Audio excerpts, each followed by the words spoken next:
أعوذ بالله من الشيطان الرجيم بسم الله الرحمن الرحيم رب اشرح لي صدري ويسر لي أمري واحلل عقدة من لساني يفقه قولي ربي يسر ولا تعسر وتمم بالخير آمين يا رب العالمين. After completing the introductory lectures to ism, we will now start the study of the second type of kalima, which is fayl. As we studied at the beginning of this course, kalima is a meaningful word in Arabic. And there are three types of kalima: ism, fayl, and harf. Meaning that all meaningful words in Arabic will either be ism, fayl, or harf. At this point, we have completed our introductory lectures of ism, and now, inshallah, we will start the study of fayl. So what exactly is fayl? Let us study a simple definition of fayl. First of all, fayl is a kalima. We know that there are three types of kalima: ism, fayl, and harf. So the first point to note is that fayl is a kalima. It is a meaningful word in Arabic. Secondly, it indicates an action or the performance of an action.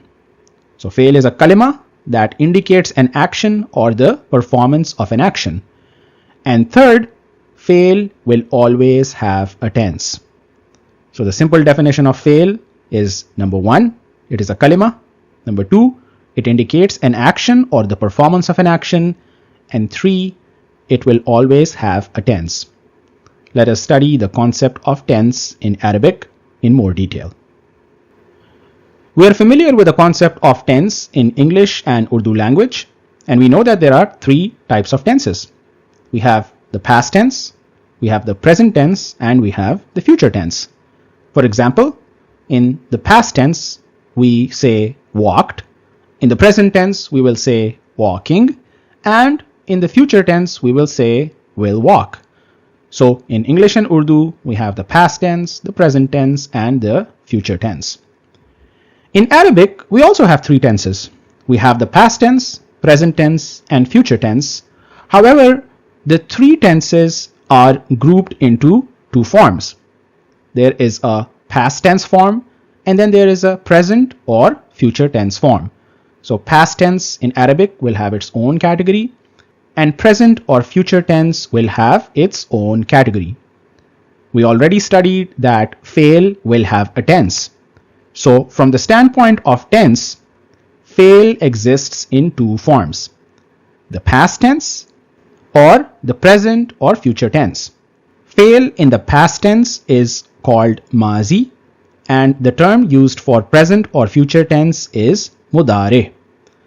Once again, there are three types of tenses: past tense, present tense, and future tense.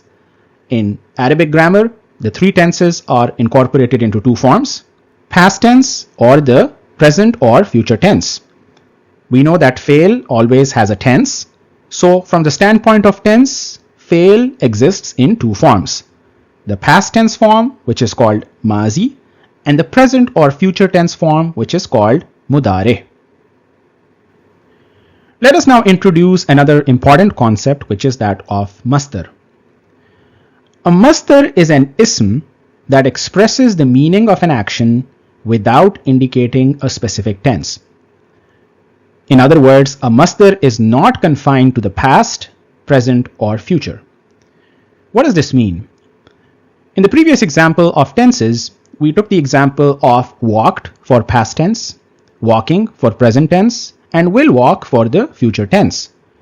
But if we say to walk, to sit, to eat, either of these examples do not specify the time or tense of the action. So when I say to walk, I'm not implying if that action is happening in the present tense, or it happened in the past tense, or it will happen in the future tense. This is the concept of masdar. Masdar by itself is an ism, and it will express the meaning of an action without indicating a specific tense. Masdar in Arabic can be considered comparable to the infinitive verbs in English grammar. An infinitive verb presents an action as an idea or a concept rather than the specific action of a subject. For example, to walk, to sit, to eat, to drink. These are all examples of ideas or concepts, and they are not specifying any particular tense. To simplify, a masdar is an ism that describes the meaning of an action without indicating who performed the action or when the action was performed. Again, the examples are to sit, to go, to eat, to drink, etc. Now let us take the idea or the concept of to sit and try making sentences in English language in the past tense. We will end up with the following table where we have a third person category, second person category, and first person category.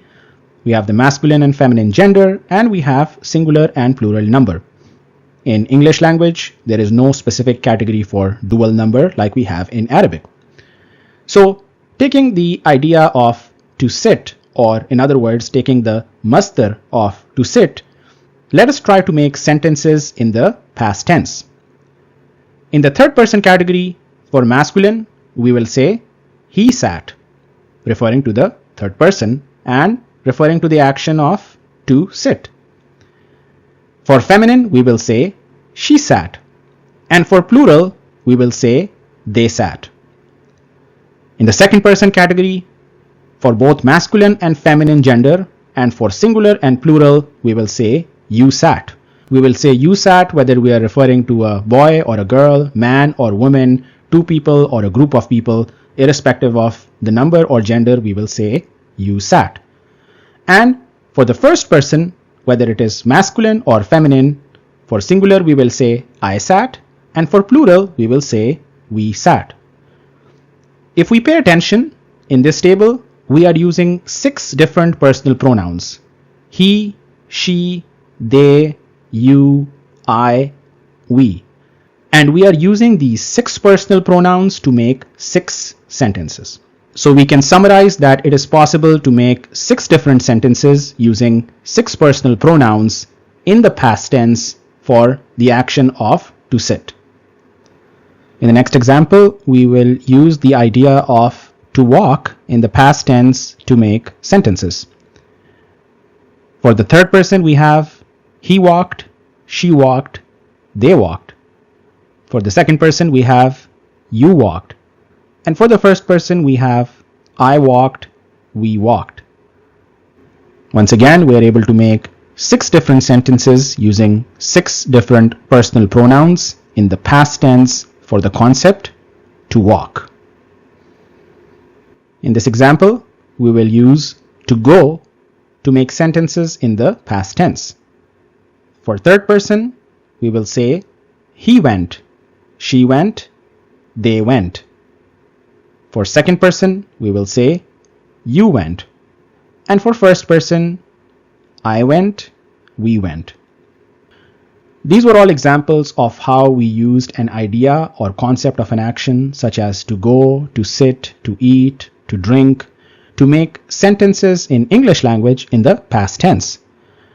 Now let us apply the same concept to Arabic language, where we will use a certain masdar to make sentences in the past tense using personal pronouns. Since we are discussing personal pronouns, this would be a good time to revise personal pronouns in Arabic. We have studied personal pronouns in Arabic, and we have studied tables for personal pronouns in their marfu form, and we have studied a separate table for mansub and majroor form of personal pronouns. Let us revise personal pronouns in the rafa status or the marfu personal pronouns table. These are as follows: huwa, huma, hum, hiya, huma, hunna, anta, antuma, antum, anti, antuma, antunna, ana, nahnu. Huwa, huma, hum, hiya, huma, hunna, anta, antuma, antum, anti, antuma, antunna, ana, nahnu. In the case of English, we were able to use to go, to eat, to drink, to make up to 6 sentences using 6 different personal pronouns. For example, he went, she went, they went, you went, I went, we went. Similarly, in Arabic, we have 14 personal pronouns, so we can use a masdar of to go, to eat, to drink, and so on to make a total of 14 sentences in the past tense. At this point, it is important to introduce the concept of root letters in Arabic language. Let us look at some examples from English. He went, he ate, he slept. We are describing the three actions of went, ate, and slept. All of these three actions are in the past tense. For went, if we break it down, we have W, E, and T, and we have a total of 4 letters. In the case of ate, we have 3 letters, A, T, E. And in the case of slept, we have S, L, E, P, T, which is 5 letters. So we can already see that there is no consistency in the number of letters in English language for different actions. For went, we had 4 letters, for ate, we have 3, and for slept, we have 5 letters. Please note that in the case of Arabic grammar, for every action, we require only 3 root letters. So unlike the examples here, where we're using 4 letters, 3 letters, 5 letters, in the case of Arabic grammar, for every action, we will only need 3 root letters. These root letters are also called huruf mada. For example, for the following actions, went, sat, laughed, please note that these are all in the past tense. For went, we will use the root letters zal, ha, ba. For sat, we will use the root letters jim, lam, sin. And for laughed, we will use the root letters dad, ha, and kaf. Inshallah, we will be studying several more root letters in the subsequent sections, but this slide is important to introduce the concept of root letters in Arabic grammar. So let us start constructing our table. In this table, we are going to use the masdar of to go, and we are going to make 14 sentences in the past tense. We have our typical table where we have third person, second person, first person rows that are defined by gender and number. So we will focus on the first cell of the table. We have the masdar to go, and the first cell is singular and masculine. So we will need to make the Arabic form of he went. For this, we need to take some steps. Step number 1, we will use the root letters for went. The root letters for went are zal, ha, and ba. And we will put these root letters together to create this form. The second step is that we need to introduce the meaning of he. We have introduced went through zal, ha, and ba in some form, but now we need to introduce the meaning of he.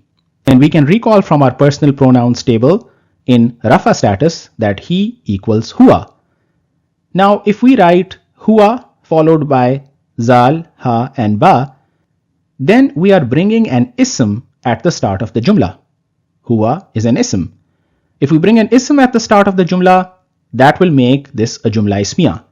But we are no longer making jumla ismiya, we are actually trying to make jumla failiyah. So we cannot use huwa in the beginning in this case. We will continue with our subsequent steps. At this point, we have the 3 root letters put together in this combination. The next step, which is step number 3, will be to add harakat. We will add harakat to this combination as follows. We will put a zabar on the first alphabet, that is a zabar on zal. We will put a zabar on the second alphabet, that is ha, and we will put a zabar on the third alphabet, which is ba. The harakat are put on these alphabets according to some rules. The zabar on the first alphabet is because of the use of active voice.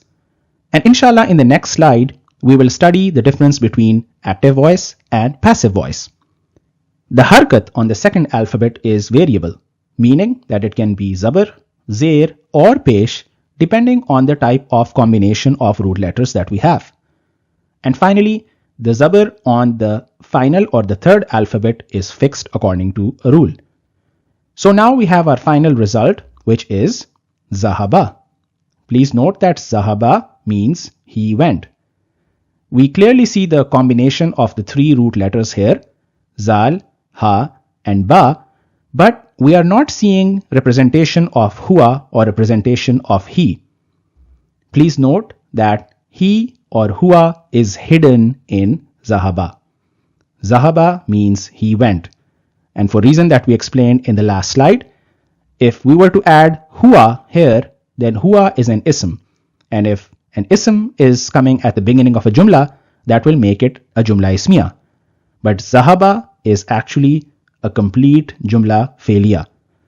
So Zahaba is our first example of a complete jumla failiyah. It is pertinent now to talk about active voice versus passive voice. In English grammar, in the active voice, the subject is the one who performs the action of the verb. And in passive voice, the subject receives the action. An example of active voice is the boy, that is the subject, kicked the football. So the boy kicked the football, and in this example, the boy is the subject and the subject is performing the action of the verb. And an example of passive voice, the football was kicked by the boy. In this case, the football is the subject and the football or the subject is receiving the action. So in active voice example, the subject kicked the football, and in passive voice example, the subject was kicked by the boy. Let us apply this to the example that we studied in the previous slide, which was Zahaba. Zahaba means he went, meaning that the subject, he or Hua, is performing the action. That is why in the case of Zahaba, we said that it was being used in the active voice. To summarize, Zahaba means he went. Zahaba is our first jumla failiyah that we have constructed. This would be a good time to discuss the rules of jumla failiyah. Please note that jumla failiyah will always begin with a fail. We studied in the case of jumla ismiya that jumla ismiya will always start with an ism. Jumla failiyah will always begin with a fail.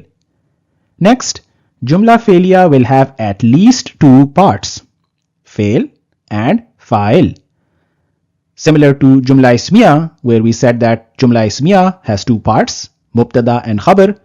In the case of jumla failiyah, we will have at least two parts, fail and fayl. Fayl is the one who is performing the action, and fayl will always be marfu. That is why when we were looking at the table of personal pronouns, we were only looking at marfu personal pronouns. Once again, rules of jumla failiyah. Jumla failiyah will always begin with the fail. Jumla failiyah will have at least two parts, fail and fayl. Fayl is the one performing the action, and fayl will always be marfu. So in the case of Zahaba, the fayl is he or Hua, and Hua is hidden in Zahaba. Every fail will always have a fayl. Next we will go to the second cell of the table, and now we need to make the past tense version of to go for dual and masculine. For singular and masculine, we got the result of Zahaba for he went. For dual and masculine, we have they went. And now we will try to create the Arabic version of they went. The first step, again, we will write Zahaba, and that will be our first step. So we are taking Zahaba and copying it here and basically pasting it here. That is our first step. And in the second step, we know that Hua was the fayl in Zahaba, and the fayl for dual and masculine is Huma.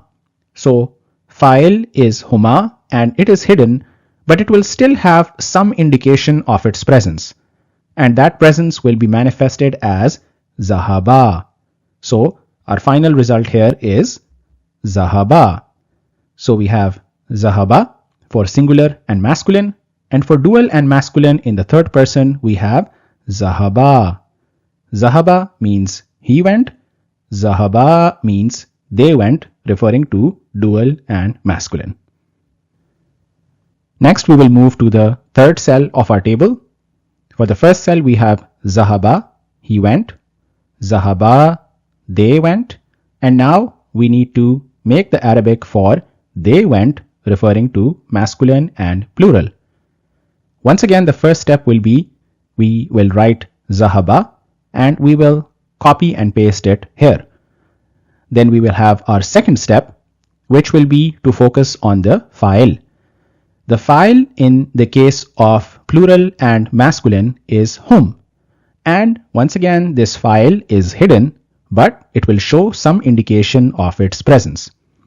This presence will be identified as following. First of all, we will take Zahaba and we will replace the zabar on ba with a pesh. So Zahaba will become Zahabu. And next we will add a waw with a sukoon on it followed by alif. So we will have the final product here, which is Zahabu. So this is our final result, which is Zahabu. Zahaba, Zahaba, Zahabu. Zahaba means he went. Zahaba means they went, referring to masculine and dual. And Zahabu means they went, referring to masculine and plural.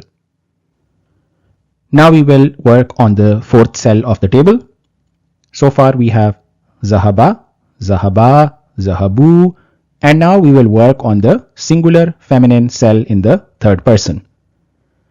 Again, we will have the first step that we will write Zahaba, that is we will copy the first cell and paste it in the fourth cell. And in the second step, we will work on the fayl. The fayl in this case is hiya and it is hidden, but it will show some indication of its presence. Hiya will show its indication with the presence of ta with the sukoon on it. And we will have the final product, which is Zahabat. Zahaba, Zahaba, Zahabu, Zahabat. Zahabat means she went. So for he went, we said Zahaba. For she went, we will say Zahabat. For the fifth cell, we need to create the Arabic version of they went, referring to dual and feminine. Our first step will be to write Zahaba, and our second step will be to work on the fayl, which in this case is huma for feminine. And again, this is hidden, but it will show some indication of its presence, and that indication will be identified by the presence of ta at the end. So we will take Zahaba and we will add ta at the end to have the final result of Zahabata. So we have the result Zahabata. Zahabata means they went, referring to feminine and dual. Zahaba, he went. Zahaba, they went. Zahabu, they went, for masculine and plural. Zahabat, she went. Zahabata, they went, for feminine and dual.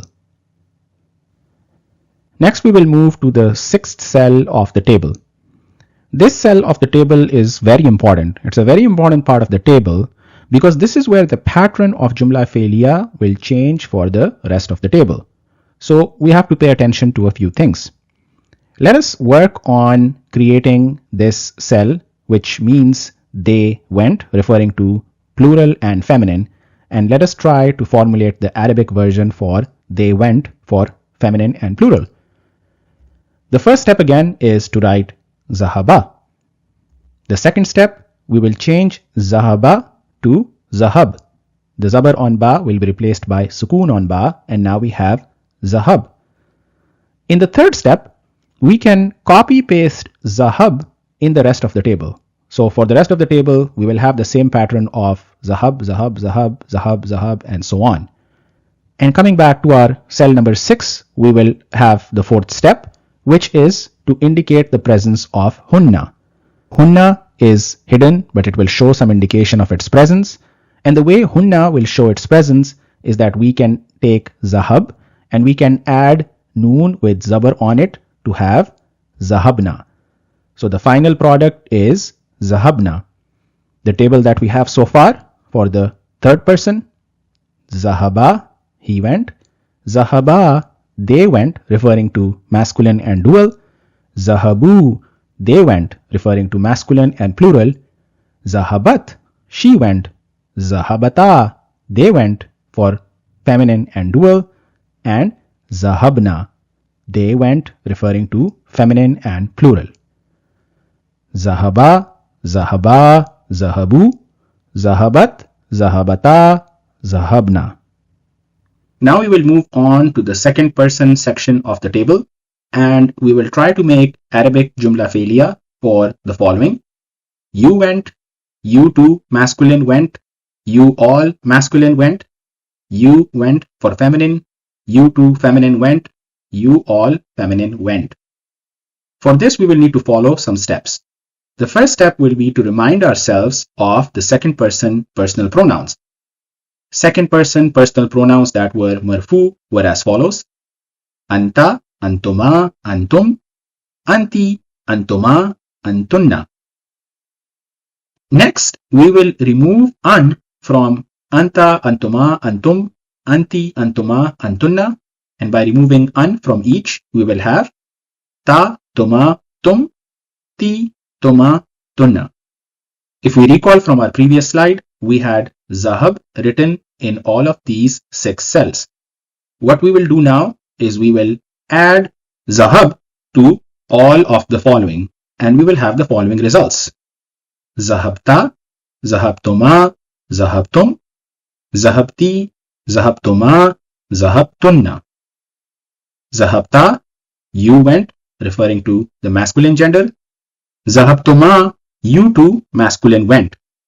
Zahabtum, you all went, referring to masculine and plural. Zahabti, you went, referring to the feminine gender. Zahabtuma, you two went, referring to the feminine gender. Zahabtunna, you all went, referring to plural and feminine.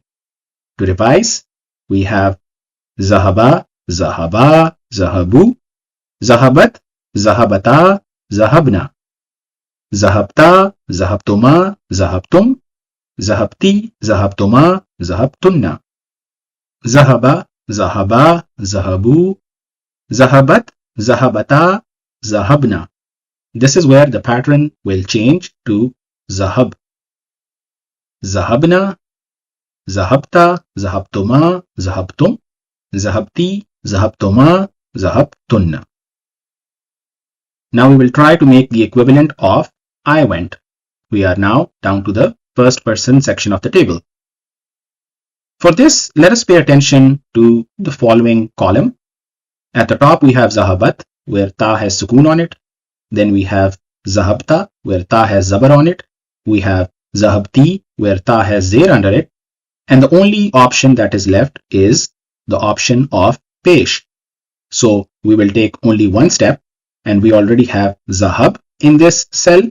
We will add 2 to it, and we will get the final result of zahabtu. Zahabtu means I went. Finally, we will complete the end of the table, and now we need to make the equivalent for we went.